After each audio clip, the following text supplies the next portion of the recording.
Bismillahirrahmanirrahim. Alhamdulillahirrabbilalamin. Allahumma salli ala Muhammad wa ali Muhammad. Assalamualaikum warahmatullahi wabarakatuh. Masih seputar qiraah di dalam sholat. Kali ini kita akan melihat pertanyaan seseorang kepada rahbar, bagaimana hukum orang yang saat sholat membaca surah-surah yang dianggap tidak boleh dibaca saat sholat.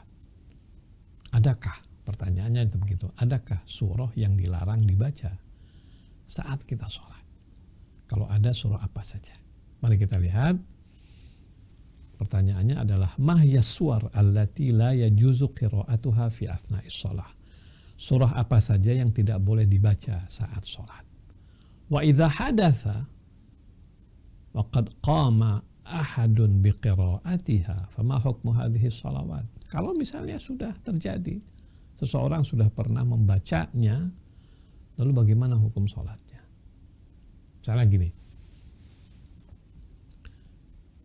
ada surah yang dilarang dibaca, tapi dia baca. Nah, surah yang dilarang dibaca itu sebetulnya surah yang ada sujud sahwinya, wajib sujud sahwi.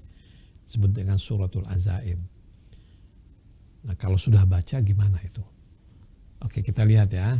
Kita baca fatwa beliau. La tajuzu qira'atu ma yafutul waqt atau ma yufawwitul waqta bi qira'atihi minas suwar at-tiwal.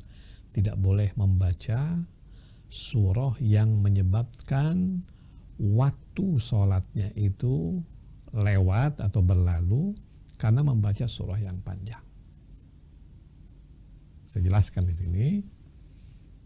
Kalau misalnya orang sholat subuh misalnya, sholat subuh dia baca surah yang panjang, kan harus habis tuh surah panjang. Dengan membaca surah panjang ini, maka matahari terbit, sehingga sholat subuhnya jadi di luar waktu. Itu tidak boleh. Tidak boleh. Jadi kita harus sholat dalam waktu.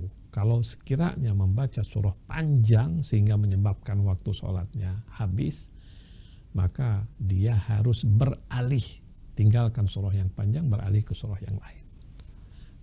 Kata beliau mengatakan, falau qara'aha sahwan wa tadzakkara athna as-salati adila ila ghairiha ma'a sa'atil waqti. Kalau dia membaca surah yang panjang itu secara sahwan, secara tidak sengaja, lalu dia ingat pertengahan sholat bahwa yang dia baca itu adalah surah yang panjang sementara waktu subuh sudah mau berakhir, adalah ila ghairiha. Dia harus beralih ke surah yang lain ma'a sa'atil waqti, selagi waktu masih ada.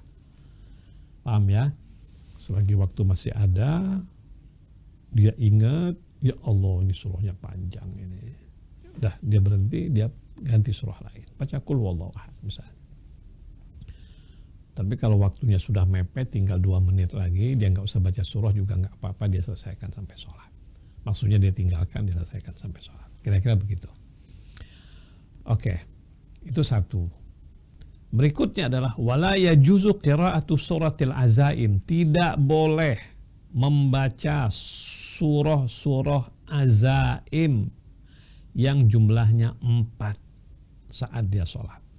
Perhatikan, jadi ada 4 surah al-azaim. Surah al-azaim itu maksudnya surah yang di dalamnya ada sujud tilawah. 4. 1, surah Hamim Sajadah. 2, surah Fussilat. 3, surah An-Najm. 4, surah Al-Alaq. Iqra' bismi rabbikal ladzi khalaq. Ini namanya surah al-azaim. Enggak boleh dibaca saat sholat karena di dalamnya ada apa? Ada wajib sujud tilawah. Sampai kepada ayat itu wajib sujud. Sementara dia sholat dalam keadaan berdiri. Kalau dia sujud, maka dia menambah rukun sholat. Dan itu batal sholatnya. Dalam fikih Ahlul Bait tidak boleh baca surah Al-Azaim karena di sana ada sujud tilawah, dan kalau kita sujud menyebabkan bertambah rukun dan itu bisa membatalkan sholat. Paham ya? Oke. Falau qara'aha sahiyan fa in tadzakkara qabla bulugh ayatis sajadah wajaba alaihi al-udul ila suratin ukhra. Sekiranya dia baca itu secara tidak sengaja dia baca. Lalu dia ingat sebelum sampai kepada ayat sujudnya, maka dia wajib beralih ke surah yang lain. Dia harus pindah ke surah yang lain. Selesai. Berikutnya, surah Al-Fil, alam tara kaifa fa'ala rabbuka bi ashabil fil. Surah Ilaf, li'ilafi Quraisyin suratun wahidah. Itu adalah satu surah. Demikian juga surah Wadduha dan surah Alam Nashrah itu juga satu surah. Jadi tidak boleh hanya membaca Al-Fil saja tanpa membaca li'ilafi Quraisyin, tidak boleh membaca surah Ad-Duha saja tanpa membaca surah Alam Nashrah di satu rakaat. Tidak boleh dipisah dengan dua rakaat, dalam dua rakaat. Fala tujzi wahidatan minha. Tidak sah hanya membaca satu saja. Bal la budda minal jam'i bainahuma. Harus atau wajib digabungkan kedua surah itu menjadi satu, murattaban secara tertib, artinya Al-Fil dulu baru Al-Ilaf, Duha dulu baru Alam Nashrah, ma'al basmalah al-waqi'ah fil bain, dengan tetap membaca basmalah di tengah-tengahnya. Paham ya? Jadi kalau misalnya kita tiba-tiba membaca Wadduha, pada rakaat pertama ini membaca Wadduha, itu sampai terakhir kita harus baca juga Alam Nashrah, tapi tetap baca basmalah. Begitu juga dengan Alam Taro, dengan li'ilafi Quraisyin.